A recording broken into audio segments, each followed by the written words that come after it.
o nosso prota acorda e aos poucos consegue ver o rosto de uma mulher linda sorrindo para ele. Ele começa a questionar mentalmente onde está e se aquela mulher seria a sua mãe, notando logo de cara que ela é bem diferente da mãe que ele conhecia e que, no momento, ele mal consegue se mover. De repente, uma interface flutuante de status aparece na sua frente, indicando que seu nome é nenhum, seu gênero é masculino e ele está no nível 1. Ao observar seus atributos, ele nota que quase tudo está no nível F, com exceção do elemento água, que está no nível E. Nesse momento, um homem com aparência imponente se aproxima. A mulher faz menção de se levantar para recebê-lo, mas ele a impede, dizendo que ela pode ficar como está. O homem começa a elogiar a aparência do bebê, comentando que os olhos lembram a mãe. A mulher agradece o elogio e diz que a boca lembra muito o pai. Enquanto isso, o bebê observa o homem e fica se perguntando se ele seria o imperador e o que exatamente está acontecendo ali. Um oficial pergunta ao homem qual será o nome da criança.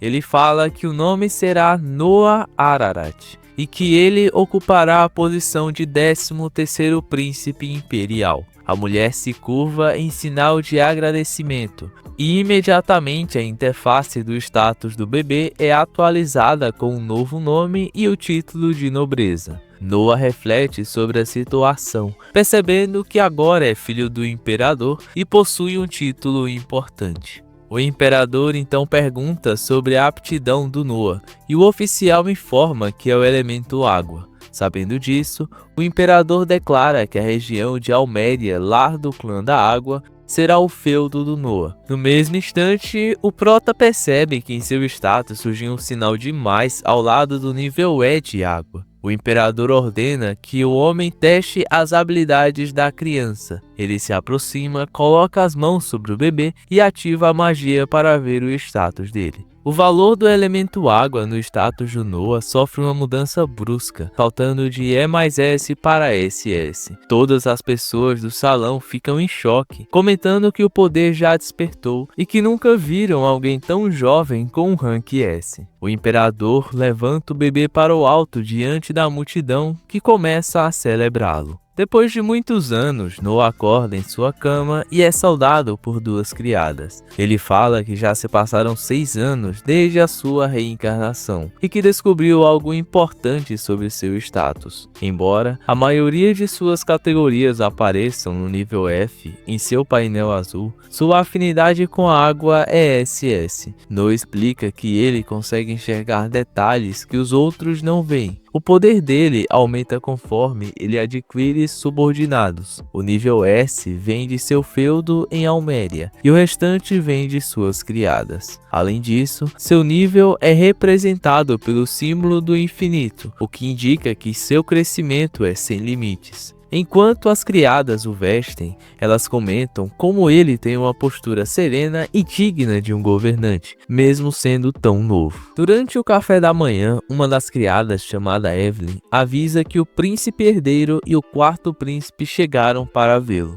Noah interrompe a refeição na hora para recebê-los. No salão de visitas, Noah se ajoelha diante de seus irmãos mais velhos, Albert, o herdeiro, e Henry, o 4º príncipe. Henry comenta sobre a educação de Noah, enquanto Albert afirma que o pequeno será um ótimo primeiro-ministro no futuro. Albert diz que trouxe um presente para ele. Ao dar a ordem, um homem entra carregando com extrema dificuldade um caixão negro com uma aura roxa, demonstrando muito sofrimento ao carregá-lo. Albert ordena que o homem abra o caixão. Ao abrir, Noah vê imagens de pessoas gritando e implorando por misericórdia. Dentro, há uma espada prateada. Albert incentiva Noah a segurar a arma. Ele excita, sabendo que não pode recusar um presente do príncipe herdeiro. Ao tocar a espada, ele sente o peso e a resistência, mas consegue levantá-la. Albert revela que o nome da arma é Leviatã, a espada mágica de água mais poderosa do Império, e conta que 120 pessoas morreram tentando domá-la. Henry completa dizendo que quem não consegue segurá-la morre pela maldição da arma no momento do toque. Como Noah tem afinidade SS com água, ele conseguiu empunhá-la. Antes de ir embora, Albert comenta que Noah deve sentir como é ter a mão mordida pelo próprio cão. Noah fica irritado com o teste perigoso que o irmão impôs, mas contém sua reação. Os príncipes partem em suas carruagens, com Albert reafirmando que itens valiosos devem ficar com os mais capazes. Mais à noite, Noah nota que a sua criada Zoe parece desanimada. Ele insiste para que ela conte o que houve, e ela revela que está pensando em deixar o serviço. Uma enchente destruiu as plantações de sua família em sua terra natal, e a sua mãe perdeu o emprego. Os parentes sugeriram que ela trabalhasse em um bordel, usando o fato de ter servido um príncipe como diferencial. Noah a interrompe e toma uma decisão. A mãe de Zoe passará a trabalhar na mansão cuidando da porta dos fundos, com um salário de 10 linhas por mês, valor acima da média. Ele também oferece uma casa na zona oeste para as duas morarem. Zoe cai de joelhos chorando e agradece. Noah ainda reflete que deixar uma criada trabalhar em um bordel mancharia seu nome como príncipe. Noah então convoca um mordomo Dylan e pergunta se ele sabe sobre enchente em Dosso, a terra de Zoe.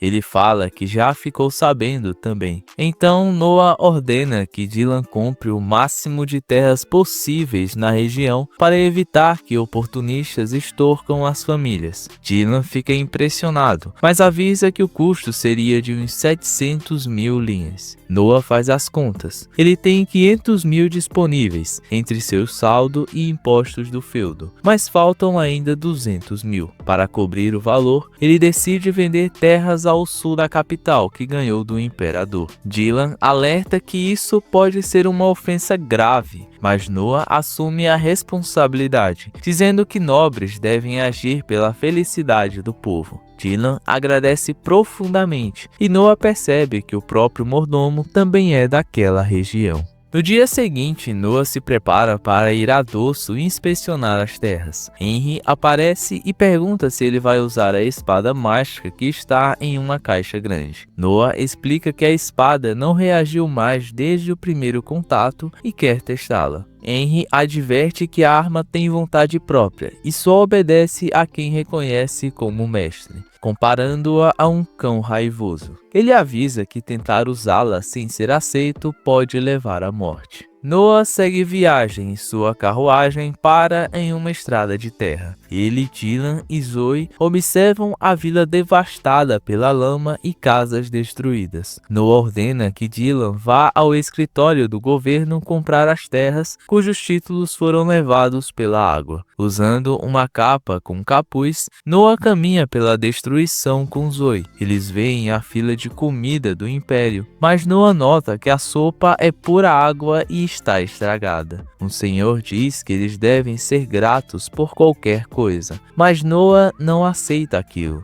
Um oficial local chamado Galil chega com guardas, aprova a sopa estragada e ainda deixa entender que está ganhando uma parte por fora. Noah confronta Galil, acusando-o de desviar recursos dos sobreviventes. Galil ri e diz que é um privilégio de quem ajuda a receber um retorno. Noah então saca o Leviatã. Galil tenta intimidar o garoto, dizendo que o insulto atinge o Lord Howen, o governante local. Noah diz que ele mesmo aplicará sua sentença e punição. Galil tenta atacá-lo, mas Noah usa o poder mágico gigante da espada, e com um só corte, ele derrota Galil, que cai desvivido no chão. Os guardas ficam em choque e os cavaleiros de Galil tentam prender o menino. Noah aponta a espada para o chão e libera um imenso poder mágico, abrindo um buraco profundo no terreno. O impacto faz todos recuarem. Noah olha para a espada e diz que a arma é um perigo muito grande. Logo depois, o Lorde daquelas terras, Howen, chega ao local. Um dos capangas de Galil corre pedindo ajuda, dizendo que uma criança criança atacou Galil. Quando Rowan vê Noah, ele se ajoelha na hora e o sauda como 13º príncipe, o que deixa todos impressionados. Rowan se apresenta como servo da família de Henry e repreende todos ali por estarem de pé diante da realeza. Noah explica que houve desvios na comida e aponta para o corpo de Galil, dizendo que ele foi o responsável e que ele mesmo puniu. Noah ordena que os cúmplices sejam castigados e que a sopa seja refeita com qualidade, de modo que satisfaça todos os cidadãos. Rowan aceita a ordem e o povo começa a gritar agradecendo ao príncipe. No seu castelo, Albert recebe o relatório sobre o que houve. Ele comenta que Noah domou o cão raivoso e conclui que o irmão é mais útil do que ele imaginava. Noah se apresenta ao imperador. Ele agradece por Noah ter impedido os aproveitadores e economizado recursos do país. Ele pede para ver novamente o status do Noah. Um oficial coloca as mãos na cabeça dele e o painel de status aparece. O imperador e o oficial ficam espantados ao ver que a afinidade de Noah com água atingiu o nível SS. O imperador pede que Noah continue sendo seu braço direito e ele concorda animado.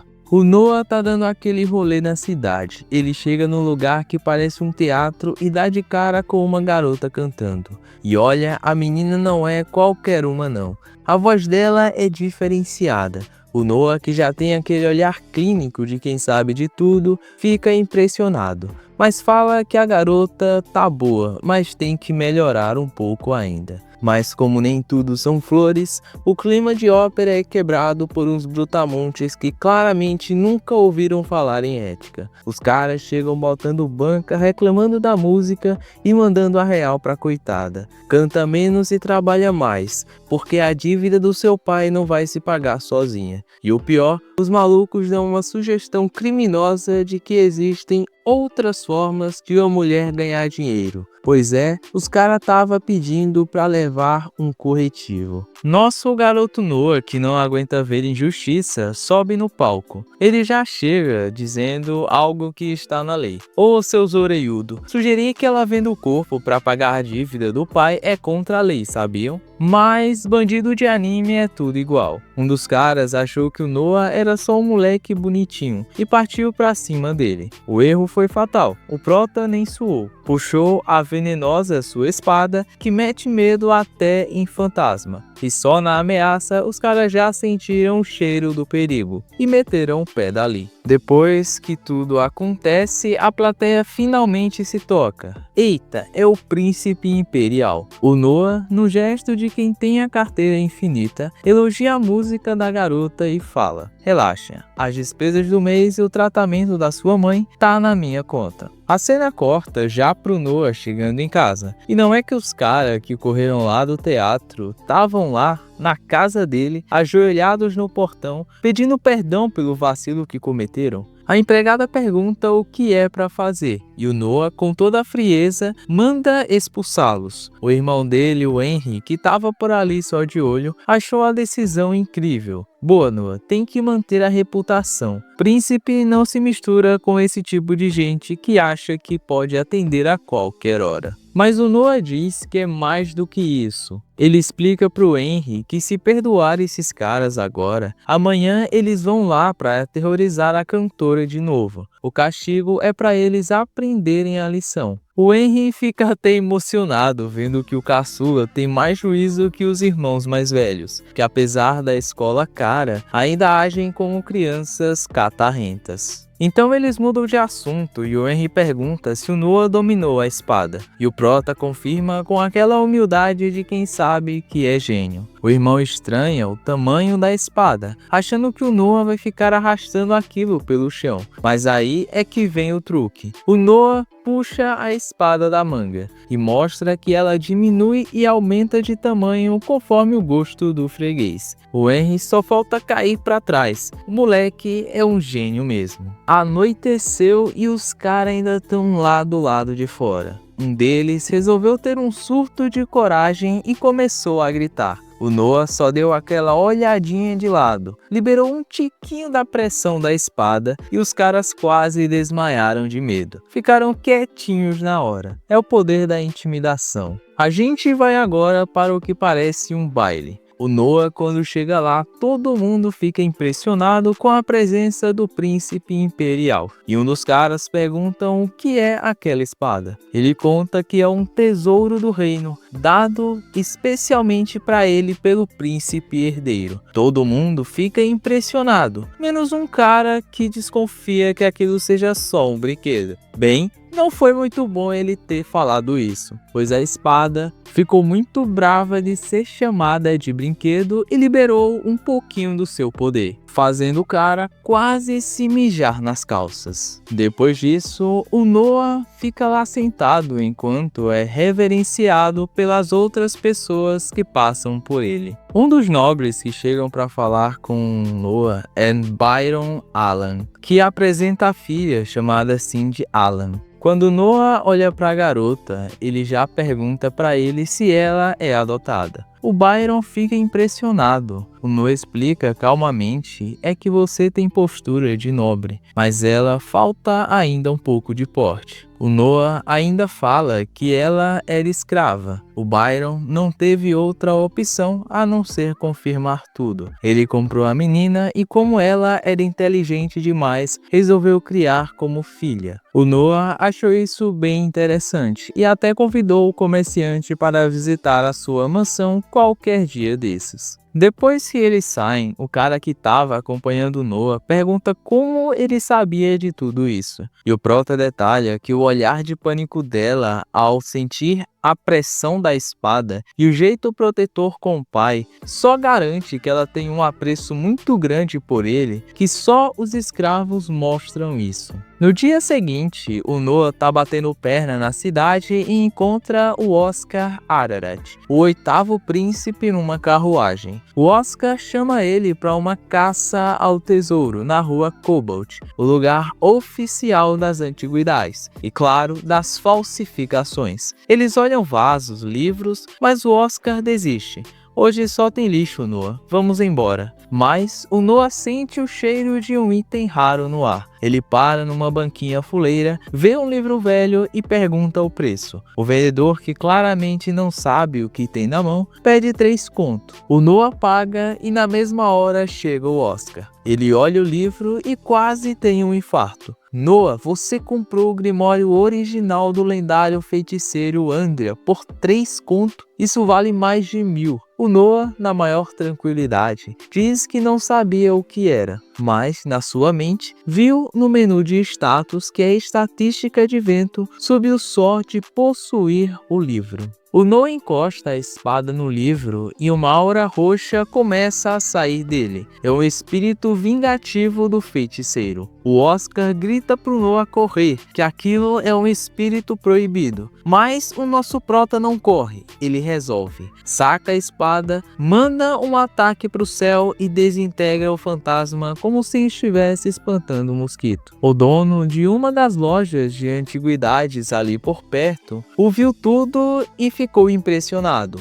e chama o Noah para ver o negócio lá na loja dele. Lá dentro, o Alan mostra um anel com uma pedra vermelha que tem vontade própria. O anel sempre volta para a loja, ninguém consegue usá-lo, mas quando Noah o coloca no dedo, o negócio brilha. Uma voz vinda do além confirma: nível limite atingido, raridade SS. O anel simplesmente se transforma numa armadura mágica completa no corpo do Noah. O prota checa o status e, embora não mude os atributos base, ele vê que o item é roubado de forte. O Oscar, vendo que o Noah é um imã de itens raros, resolve pagar o anel de presente para ele. Para finalizar o dia com chave de ouro, o Noah tá se despedindo do seu irmão, quando de repente aquele caba que tava puto porque ele tava o ignorando, tenta dar uma espadada no prota. A Zoe nem teve tempo de reagir, porque o Noah já invocou um escudo de água para se defender do agressor, que foi mandado pro chão por um do cocheiro que estava com o Noah. O Oscar perguntou que poder era aquele, e o Noah explicou que fez um link de itens com o seu Leviatã, para criar uma defesa automática. O cara instalou um antivírus físico, é brincadeira. Já em outro dia, ele e a Zoe vão ao teatro ver a apresentação daquela cantora do início. Só que dois bêbados resolvem subir no palco para assediar a moça. O Noah então aparece no meio dos dois,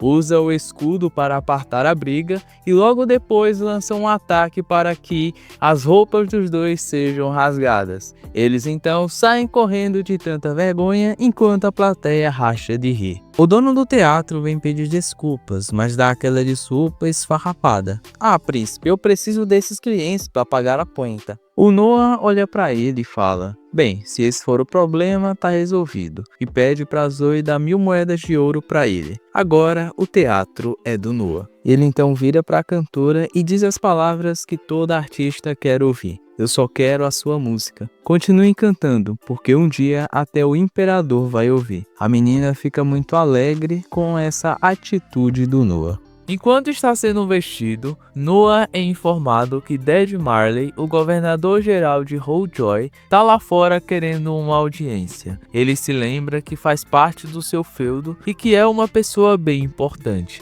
Por isso, ele imagina que a questão que ele quer tratar é bem séria. O Dead entra na sala e se curva em respeito ao Noah. O nosso prota pede para ele sentar e tomar um chá. Enquanto eles tomam um chá, o Noah se lembra de que viu ele faz 1 ano e meio, quando o imperador o nomeou. Mas aí vem o problema. Holdjoy é uma terra fértil, mas vive debaixo d'água porque as enchentes não dão trégua. O Noah pergunta como estão as obras de contenção e o Dead diz que o Ministério das Finanças travou a verba. O dinheiro não sai de jeito nenhum. O Noah fica intrigado. Ele se levanta e manda ele segui-lo, porque ele vai resolver isso agora. Eles partem para a mansão do Maverick, o ministro das finanças. O cara tá lá de boa, batendo rango quando Noah chega. Ele já vai direto ao ponto e pergunta o porquê está segurando o dinheiro de Holdjoy.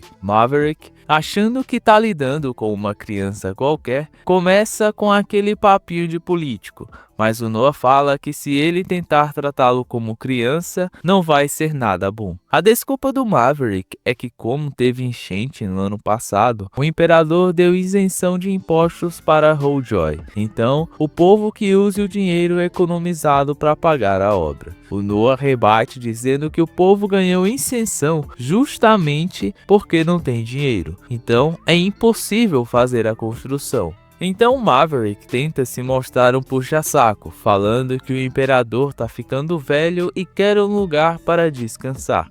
Desse modo, o dinheiro vai ser direcionado para a construção desse local. Nessa hora, o Noah acaba com ele de vez, dizendo que cometeu um crime grave, priorizando coisas fúteis enquanto o povo morre afogado, fazendo do imperador um tirano burro. O Maverick entra em pânico, se ajoelha, implora perdão e já manda liberar a grana com prioridade máxima. O Marley fica impressionado com o Noah, sem acreditar no que acabou de ver. Depois de resolver isso, o Noah é convocado pelo Big Boss, o próprio imperador. O velho tá lá num pátio e elogia o garoto por ter resolvido essa burocracia. O prota fica surpreso, como ele já sabia dessa notícia. O imperador só dá aquele sorriso e fala que informação é uma arma. Ele fica muito orgulhoso do filho, mas logo já muda de assunto para a espada Leviatã. O imperador nota que a arma parece dominada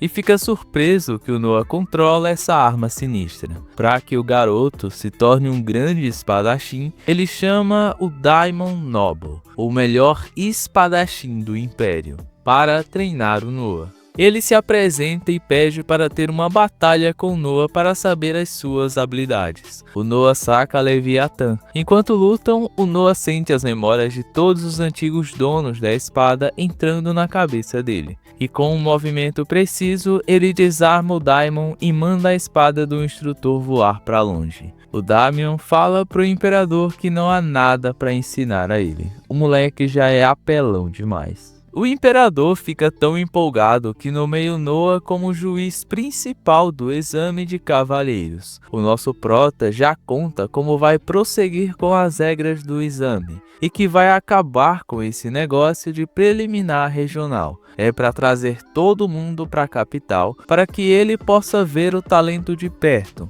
e que nenhum seja atrapalhado por qualquer coisa pequena. Depois, o Noah conversa com a sua empregada Zoe e ela conta que na vila dela ser cavaleiro é a única chance de conquistar um status de nobreza, mas é caro demais viajar para a capital. O Noah conta que agora o reino vai pagar tudo. Viagem, comida, hotel, ninguém vai precisar ficar de fora por falta de dinheiro. Ele manda então o mordomo Dylan comprar casas e estocar comida. É nessa história que entra o Byron, um comerciante que quer o contrato da comida. O Noah saca que ele quer colocar a filha no palácio para observar. O Noah aceita, mas só se ela for competente. E o Byron pede permissão para colocar o seu brasão em sua loja em sinal de lealdade. Mais tarde, eles viajam de volta para casa debaixo de chuva, e o Noah percebe pelo seu sistema que a magia de água em Alméria caiu. Ele corre para o palácio e o imperador confirma que uma rebelião de 5.000 pessoas começou. O Noah sugere mandar o irmão Henry, dizendo que ele mesmo é muito jovem para a guerra.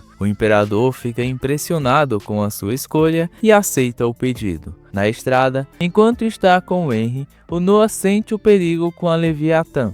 Ele pula na carruagem e invoca escudos para se proteger. Depois disso, ele derrota todos sem desviver ninguém, para poder interrogar depois. O Noah nota que eles usam cavalos, o que é estranho para a região. Então, ele tem uma ideia e se reúne com o comerciante para traçar um plano. Dá 10.000 conto para ele comprar toda a ração de cavalo da área. Sem comida para os bichos, os rebeldes vão ter que roubar do povo, e o povo vai ficar contra eles. Isso facilitará demais a vida do Henry no combate. O imperador conversa com Noah e seu guarda-cruz. Ele revela que o assassino capturado na noite anterior confessou que o plano dos rebeldes era sequestrar Noah para usá-lo como moeda de troca. Noah, sempre muito calculista, desconfia da facilidade dessa confissão. Mas, como não é um especialista em interrogatórios, decide aceitar a informação por enquanto. O imperador elogia a percepção do garoto e ressalta que Noah foi brilhante ao focar no suprimento dos cavalos em vez de apenas tentar desvivê-los.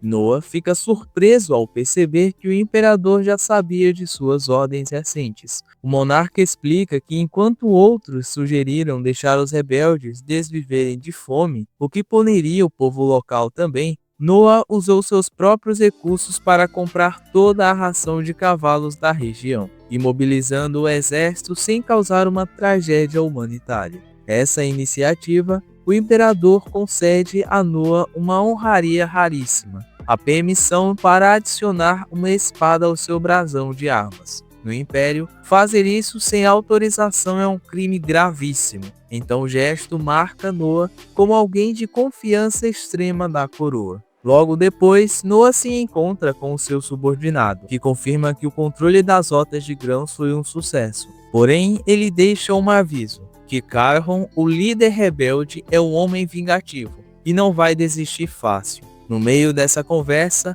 um soldado ferido chega ao portão principal. Ele afirma ser um capitão de Almeria que desertou após seu superior iniciar uma rebelião ilegal. Mesmo sendo uma notícia que Noah já esperava, ele decide recompensar o soldado com 1.000 ienes. O seu subordinado questiona o Noah por ser um valor alto por uma informação velha, mas Noah explica que está comprando lealdade. Um homem que arrisca a vida para ser fiel merece ser valorizado para que outros sigam o exemplo. De volta ao palácio, a empregada Zoe entra no escritório de Noah visivelmente pálida. Ela entrega a ele um saco de 500 ienes e um frasco de líquido avermelhado. Ela confessa que um desconhecido ofereceu o dinheiro para que ela dopasse Noah com aquele sonífero. Zoe, aos prantos, diz que jamais trairia o mestre que ajudou sua família e sua aldeia, mesmo sendo ameaçada de desvivamento. Noah, em vez de apenas agradecer, escreve uma nota de 5.000 ienes para ela.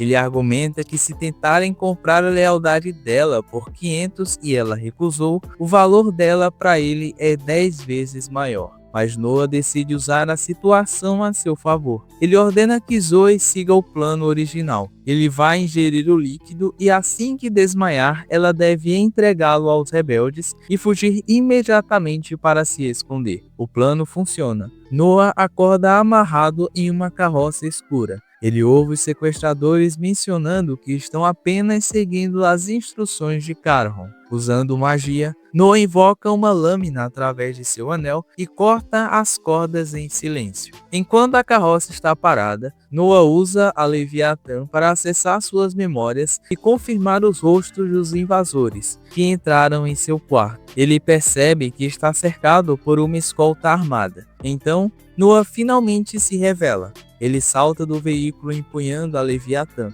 Um dos rebeldes debocha perguntando o que uma criança faria sozinha. Mas Noah não perde tempo com palavras. Com movimentos rápidos e precisos, ele derrota os agressores em questão de segundos. Uma unidade de reforço chega logo depois, liderada por Zoe e um capitão. Noah entrega os sobreviventes para interrogatório, mas algo chama sua atenção. Uma adaga que emite uma aura roxa sinistra. Ele identifica o objeto como item amaldiçoado, carregado de ódio. Usando a conexão da maldição com seu criador, Noah canaliza o poder da Leviatã e dispara um feixe de energia que cruza o céu. Quilômetros dali, o líder rebelde é atingido na testa por esse jato de água mágica e é desvivido instantaneamente, encerrando a revolta de Alméria sem que Noah precisasse pisar no campo de batalha. Algum tempo depois, Noah está diante de uma audiência. O salão está cheio de nobres, e o imperador, furioso com a ousadia dos rebeldes, ordena então uma punição bárbara,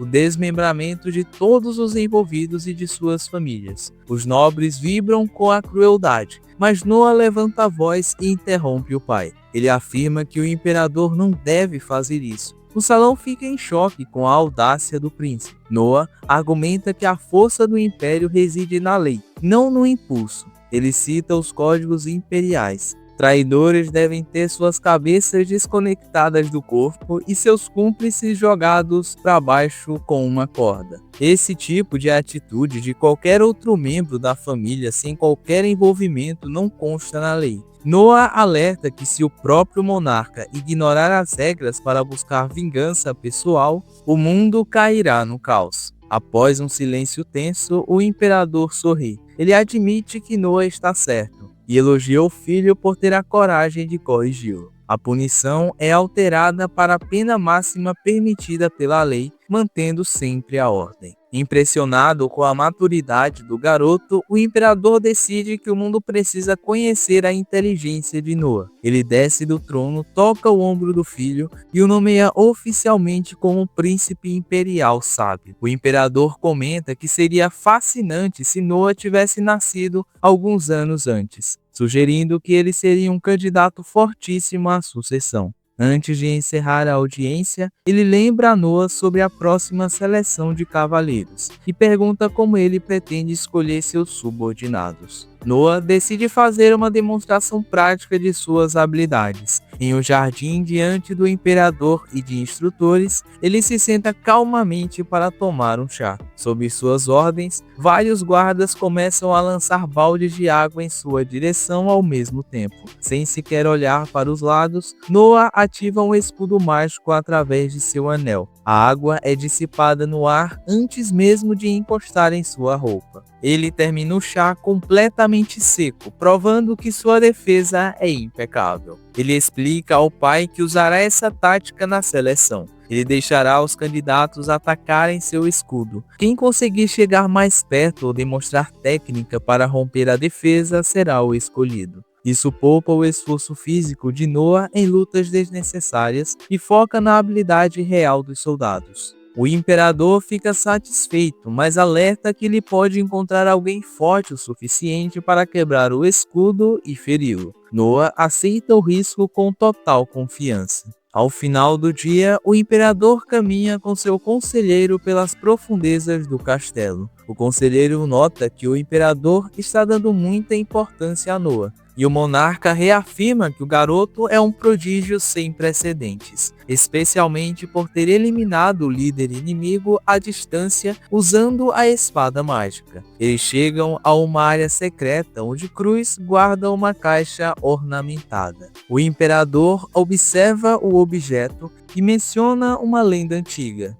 O selo do Leviatã nunca deve ser totalmente quebrado. Porém, olhando para o progresso de Noah, ele começa a considerar que o garoto pode ser o único capaz de controlar o verdadeiro poder que a espada esconde. Chega então o dia da seleção de cavaleiros do reino. Todos estão muito ansiosos. Noah está sentado no meio da arena, lendo um livro e tomando chá, esperando os participantes. Então é chamado o primeiro candidato. Noah nem levanta os olhos do livro. Ele apenas mantém um escudo mágico para bloquear todos os golpes. O guerreiro insiste, ataca várias vezes, mas acaba eliminado sem que o príncipe derrame uma gota do chá. O público fica impressionado, pois ninguém consegue sequer tocar nele. O teste continua e o próximo candidato usa magia de fogo, mas não apenas cria uma cúpula de água e continua relaxado. O sujeito gasta toda a sua energia e cai derrotado por exaustão.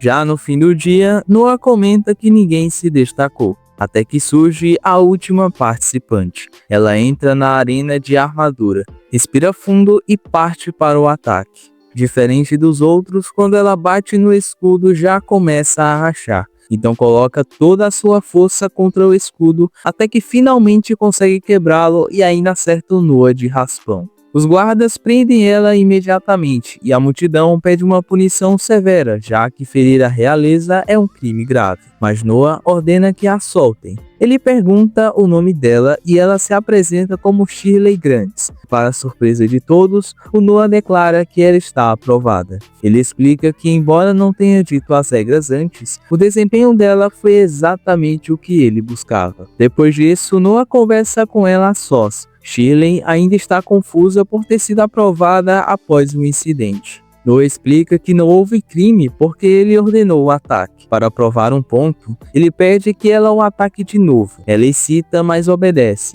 Noah usa novamente o escudo ainda mais forte, bloqueando o golpe facilmente. Ele revela que, se quisesse, nunca teria sido atingido na arena. O verdadeiro teste era a obediência e a lealdade. Ele queria ver se ela seguiria ordens mesmo em situações extremas. Shirley então jura lealdade vitalícia a ele. Noah percebe que, com o acréscimo dela, o seu status sofreu uma boa melhora. Logo depois, o médico da corte Gudo examina o corte de Noah e diz que não foi nada grave. Durante o atendimento, Shirley comenta que em sua vila não existem médicos e as pessoas dependem de oração. Noah então dá a sua primeira ordem oficial a Shirley. Ela deve trazer jovens inteligentes de sua vila para serem treinados como médicos por Gudo, com todos os custos pagos pelo príncipe. Ele quer que a vila dela tenha assistência de verdade. Shirley tenta se curvar em gratidão, mas Noah a repreende, dizendo que agora ela é uma cavaleira e precisa aprender etiqueta e postura. Na manhã seguinte, Shirley está se adaptando à vida na mansão. Ela ouve as outras empregadas fofocando sobre quem será a futura esposa de Noah. Elas mencionam candidatas nobres e comentam como o príncipe é popular, atraindo multidões para os cafés da cidade só para vê-lo. Shirley percebe que todos ao redor de Noah, até as criadas, estão se esforçando e estudando magia para serem úteis a ele. A rotina de trabalho começa e Shirley acompanha Noah em reuniões burocráticas. O cavaleiro entrega relatórios da seleção e elogia os novos recrutas, graças ao método de Noah. Ele assina tudo com rapidez e pede que Shirley acompanhe o oficial até a saída. Lá fora, o oficial trata Shirley como um igual, dizendo que ela deve ser fiel a Noah, pois o príncipe a escolheu a dedo para treiná-la. À noite, acontece uma festa para os comerciantes que apoiam a 13ª Casa Imperial. Enquanto aquela cantora se apresenta, Noah observa tudo de seu trono, com Shirley ao seu lado. O clima de festa é interrompido quando Zoe traz uma carta sem remetente. O entregador fugiu logo após deixá-la, o que levanta suspeitas. Noah abre a carta e descobre que remanescentes de uma rebelião em Almeria estão se movimentando. O informante é um soldado que já o ajudou antes e está agindo como espião por conta própria. Noah fica preocupado. Ele sabe que espionagem sem treinamento é uma sentença de desvirvamento. Ele decide enviar um mensageiro para o irmão Henry, que está na região, para tentar resgatar o homem. Mais tarde, vem a notícia de que o informante foi descoberto e torturado, mas a tropa de Henry conseguiu resgatá-lo, antes que ele desvivesse. O homem está inconsciente e em estado crítico. Noah se sente culpado por não ter sido mais rápido e ordena que não economizem recursos. Ele quer que os melhores médicos e remédios de Almeria para salvar a vida do soldado. Ele deixa claro que nenhuma informação vale o sacrifício de uma pessoa leal. Buscando relaxar e também encontrar um presente de agradecimento para seu irmão Henry, Noah vai até a cidade com Shirley. Ele vai até aquela loja de antiguidades que ele encontrou o anel, e o dono mostra várias joias e objetos de valor. Mas entre eles, Noah nota algo coberto por um pano, uma estátua de vidro de uma deusa feita por um mestre cuja técnica se perdeu. Só existem duas no mundo. Noah compra a estátua por um valor alto e ainda dá um bônus ao vendedor. No meio da negociação, seu outro irmão, Oscar, aparece e comenta que ele já possui outra estátua idêntica. Noah olha para a peça e a derruba no chão, quebrando-a. Todos ficam em choque, mas Noah explica que ao destruir a segunda estátua, a que Oscar possui agora é a única no mundo, o que faz o valor dela disparar instantaneamente. Ele prefere valorizar o que o irmão tem do que ganhar um objeto para si. Oscar fica impressionado com a visão estratégica do irmão mais novo. Ao entardecer, Noah e Shirley caminham de volta. Ela admite que ele é imprevisível, e Noah faz uma reflexão dizendo que objetos como aquela estátua são apenas coisas, mas os verdadeiros tesouros são as pessoas que os cercam, os espiões que se arriscam, os cavaleiros que juram lealdade e a própria Shirley. Ele afirma que ela é um de seus tesouros mais valiosos. Shirley jura acompanhá-lo para sempre e Noah decide que até chegar à maioridade, ele vai focar em reunir o máximo desses tesouros possíveis. Então, saltamos para 6 anos no futuro, e Noah agora já tem 12 anos e continua acompanhado por Zoe e Shirley.